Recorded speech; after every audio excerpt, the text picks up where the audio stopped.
வணக்கம். இன்னும் ஒரு காணொலியில் உங்களை சந்திக்கிறதுல மகிழ்ச்சி. அண்மை காலங்களில் சில தகவல்களை நீங்கள் கேள்விப்பட்டிருப்பீங்க. ஹோம் ஆஃபீஸ் ஆயிரக்கணக்கான கம்பெனிஸோட ஸ்பான்சர்ஷிப் லைசன்ஸை ரிவோக் பண்ணியிருக்கு. சில தரப்பட்ட காரணங்களை முன் வச்சு ஹோம் ஆஃபீஸ் அவையோட ஸ்பான்சர்ஷிப் லைசன்ஸை ரிவோக் பண்ணி கொண்டு வருது. இன்னும் நிறைய கம்பெனிஸ் தங்களுடைய ஸ்பான்சர்ஷிப் லைசன்ஸை இழந்து கொண்டு வருது. இப்படி ஒரு சூழலில் நீங்கள் ஹாலிடேஸை என்ஜாய் பண்ணுறதுக்கு நீங்கள் உங்களோட ஊரில் இருப்பீங்க. கொஞ்சம் பேர் இப்படி இருக்க திடீரென்று உங்களோட மெயிலுக்கு ஹோம் ஆஃபீஸில் இருந்து உங்களோட கம்பெனியோட லைசன்ஸ் ரிவோக் ஆகிட்டு 60 நாள் கேட்டில்மெண்ட் பீரியட் தந்திருக்கிறோம். அதுக்குள்ள நீங்கள் இன்னொரு ஜொப்பை தேடணும்.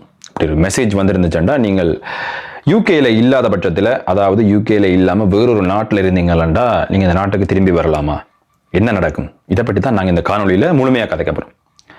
இந்த காணொலியை இதான் நீங்கள் முதல் தரம் பார்க்குறீங்கன்னா இந்த சேனலை மறக்காமல் சப்ஸ்கிரைப் பண்ணுங்கள். இந்த காணொலியை உங்கள் நண்பர்களோட பகிர்ந்து கொள்ளுங்கள். நான் சிவா, நீங்கள் பார்த்து கொண்டிருக்கிறது தமிழ் டாக்ஸ். என்ன நடக்குதுன்னு பார்த்தீங்கன்னா, இங்கே யூகேல நீங்கள் ஸ்டூடெண்டாக இருந்துட்டு அதுக்கு பிறகு ஐஎல்ஆர் ரூட்டுக்கு போகணுமெண்டா நிறைய ஆப்ஷன்ஸ் இருக்குது. அதில் ஒன்று மெயினாக skill worker visa option, Tier 4 skill worker visa. இதில் நீங்கள் என்ரோல் ஆகிட்டீங்களா ஈஸியாக 5 வருஷத்தில் ஐஎல்ஆருக்கு எலிஜிபிள். இப்போ இருக்கிற சூழ்நிலையில் 5 வருஷத்தில் எலிஜிபிள். பட் இனி வரும் காலங்களில் அதை 10 வருஷமாக மாற்ற போகிறோன்னு யூகே கவர்மெண்ட் அனௌன்ஸ் பண்ணியிருக்கு. ஆனால் அதை இன்னும் அது அமுல்படுத்த இல்லை. இது வரைக்கும் 5 வருஷம்தான் நார்மலாக கவர்மெண்ட் ரூல். 5 வருஷத்தில் உங்களுக்கு ஐஎல்ஆர் பெற்றுக்கொள்ளக்கூடிய சந்தர்ப்பம் இப்பவும் இருந்தோண்டு இருக்கு. 10 வருஷமாக இன்னும் மாற்ற இல்லை. அதுக்கு 10 வருஷமாக மாற்றுறதுக்கு நிறைய எதிர்ப்புகள் எம்பிசிட்டே இருந்தும் வந்தோண்டு தான் இருக்கு. சரி, அது ஒரு பக்கம் இருக்க, இங்கே இருக்கிற சிஸ்டம் என்ன மாதிரி பார்த்தீங்களா, இங்கே நீங்கள் ஐஎல்ஆர் எடுக்கணுமெண்டா 5 இயர் Tier 4 விசாவில் இருந்தீங்கன்னா ஈஸியாக எடுத்துடலாம்.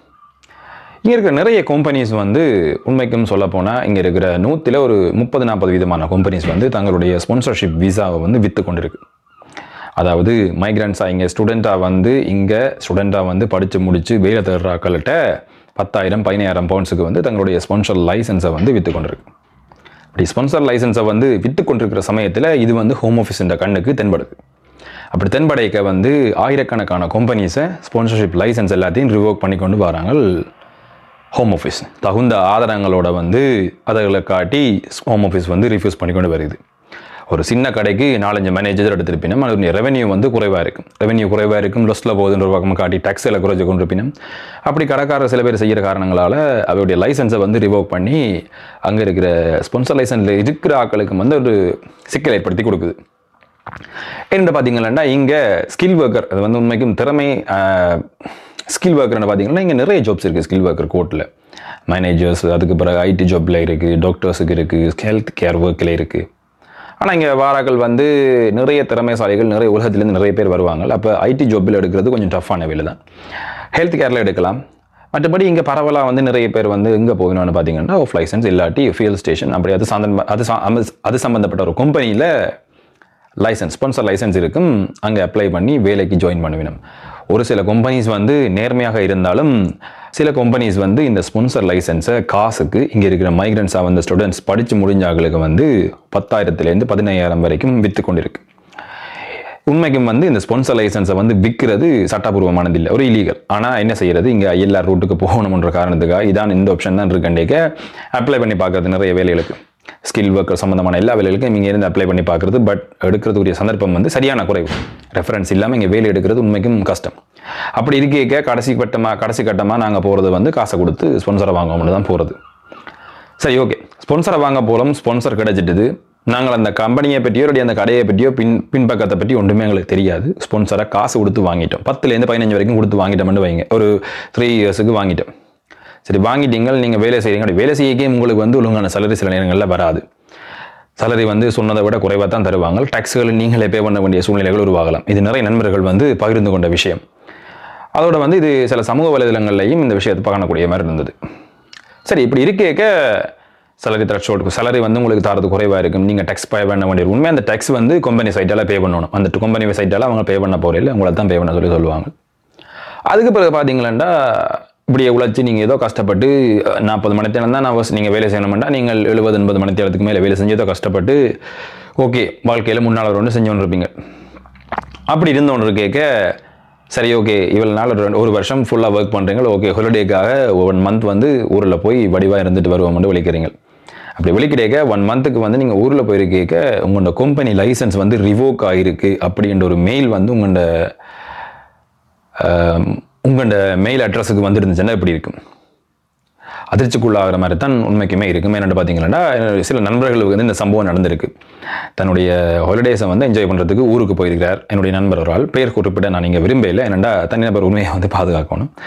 அதால் வந்து ஊருக்கு போன இவருக்கு வந்து ஒரு சில நாட்களில் ஒரு மெயில் ரிசீவ் ஆகுது. அதில் வந்து ஹோம் ஆஃபீஸ்லேருந்து அனுப்பிடுறாங்க, உங்களோட கம்பெனி லைசன்ஸ் வந்து ஃபுல்லாக ரிவோக் ஆகிருக்கு, இனிமேல் நீங்கள் இந்த கம்பெனியில் வந்து வேலை செய்ய இயலாது, 2 மாதத்துக்குள்ளே உங்களோட கர்ட்டில்மென்ட் பீரியட் இருக்குது. ஸோ 60 டேஸுக்கு பிறகு நீங்கள் இங்கே வேலை செய்ய இயலாது. 60 டேஸுக்குள்ளே உங்களுக்கு வந்து ஸ்பான்சர் லைசன்ஸ் இருக்கிற ஒரு கம்பெனியாக பார்த்து நீங்கள் ஜாப்பில் என்ரோல் ஆகி உங்களோட Tier 4 விசாவை தக்க வச்சுக்கொள்ளுங்க அப்படின்னு ஒரு மெயில் ஒன்று வரும்.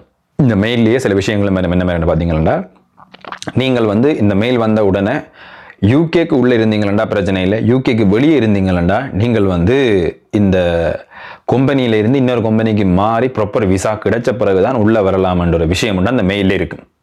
என்க்ளோஸ் ஒன்று கொடுத்துருப்பாங்க, கட்டாயம் அதில் ஒரு சின்ன க்ளோஸ் ஒன்று கொடுத்துருப்பாங்க. உண்மையாகவே அப்போ உள்ள விரையலான்னு பார்த்தீங்களாண்டா, ஒரு சில நபர்கள் வந்து திருப்பி அனுப்பப்பட்டாலும் பல நபர்கள் வந்து இப்படி மெயில்கள் வந்த பிறகு திருப்பி உள்ளே வந்தார்கள் நிறைய பேர் இருக்கணும். உங்களுக்கு இந்த ஒரு மெயில் ஒன்று உடனடியாக வந்துருந்துச்சுன்னா நீங்கள் உடனடியாக எதையும் யோசிக்க வேணாம், வெளிக்கிட்டு உடனே டிக்கெட்டை போட்டு யூகேக்கு வந்துடுங்க. அதான் முதலாவது சேஃப் ரூட். ஏன்னா நீங்கள் வந்து நிறைய கனவுகளோடு இருப்பீங்க, நிறைய பிளான்களை பண்ணி வச்சுருப்பீங்க, இந்த ஜொப்பை வச்சு தான் உங்களோட ஃபியூச்சர் பிளானை பண்ணி வச்சுருப்பீங்க. அப்படின்ற சமயத்தில் இப்படி ஒரு மெயில் வரைக்கும் நீங்கள் வந்து உடனடியாக வெளிக்கிட்டு வரது தான் முதல் வேலை. இப்படி வந்துட்டீங்களாண்டா இங்கே வந்தாச்சு பிரச்சனை இல்லை, நிறைய ஜாப்ஸை தேடி எடுத்துக்கொள்ளலாம். ஆனால் ஊரில் இருந்தீங்களாண்டா சரியான கஷ்டம். இன்னொரு ஜாப்பை தேடி அங்கே இருந்து இன்னொரு ஆள்கிட்ட ஜாப் தேடி எடுக்கிறது ரொம்ப கஷ்டம். அதுக்கு இன்னும் கூட காசு அளிக்க வேண்டிய சூழ்நிலை உருவாகும். அதுக்கு நாங்கள் ஊர்லேயே நிம்மதியாக இருந்துட்டு போயிடலாம். சரி, ஓகே. அப்படி ஒரு மெயில் வரைக்கும் நீங்கள் உடனடியாக வெளிக்கிட்டு வந்துட்டீங்களாண்டா இங்கே வந்துட்டு உங்களோட கம்பெனியில் போய் நீங்கள் கதைச்சு உங்களோட கொஸ்ஸை எடுத்துகிட்டு இன்னொரு கம்பெனிக்கு வந்து நீங்கள் மாறுறதுக்கு லோயரை வச்சு 5,000 pounds கிட்ட முடியும். இன்னொரு ஸ்பான்சர் எடுக்கிறதுக்கு கிட்டத்தட்ட நீங்கள் NHS IHS அந்த இன்டர்நேஷனல் ஹெல்த் சர்வீஸ் சார்ஜஸ் வந்து பே பண்ணுறதுக்கு 5,000 pounds கிட்ட முடியும். உண்மையாகவே அது லீகலாக நீங்கள் வேலைக்கு போகிற கம்பெனி தான் பே பண்ணணும். ஆனால் அது உங்களோட தலையில் அது வந்து விடும். பலதரப்பட்ட விஷயங்கள் வந்து சமூக ஊடகங்களில் இருந்தால் நான் அந்த விஷயங்களை வந்து பெற்றுக்கொண்டிருக்கிறேன்.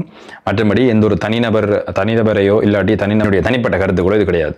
சோஷியல் மீடியா மற்றது நண்பர்களோட கருத்துக்களில் இருந்து பகிரப்பட்ட ஒரு விஷயமாக தான் இந்த காணொலி மூலமே அமைஞ்சிருக்கு. இந்த நிலைமைகள் வரக்கூடாதுன்னு பார்த்தீங்கன்னா தயவு செஞ்சு நீங்கள் ஸ்பான்சர் கேட்க 1க்கு 100 தரம் உங்களோட ஷாப்போ இல்லாட்டி நீங்கள் ஒரு கம்பெனியில் வேலைக்கு செய்ய போகிறீங்கன்னா, முக்கியமாக வந்து காசு கட்டி வேலைக்கு செய்கிறார்கள் இருப்பீங்கள், தயவு செஞ்சு பார்த்துக்கொள்ளுங்க என்ன மாதிரியான கடையோ என்ன மாதிரியான கம்பெனிலையோ நீங்கள் செய்கிறீங்களாண்டு. அதை வச்சு தான் உங்களோட ஃபியூச்சரே வரப்போகுது. என்னென்னா சில நேரம் நீங்கள் காசு கட்டி சேர்ந்துருப்பீங்க, காசு கட்டி சேர்ந்து 2-3 மாதத்துலேயே விசா ரிவோக் ஆகிடுச்சுண்டா கட்டின காசும் போச்சு, உழைச்சி சம்பாதிச்சு கொள்றதும் கஷ்டம். அப்போ யோசித்து எதாக இருந்தாலும் ஒரு நல்ல முடிவாக எடுத்து நல்ல ஒரு கம்பெனியில் நல்ல ஒரு இதில் ஸ்கில் ஒர்க்கர் விசாவுக்கு வந்து என்ரோல் ஆகிறதுக்கு வராங்க. அதை வச்சு உங்களோட ஃபியூச்சரை வந்து நல்லா டெவலப் பண்ணிக்கொள்ளுங்க. இன்னும் ஒரு காணொலியில் நான் உங்களை சந்திக்கிறேன். நன்றி, வணக்கம்.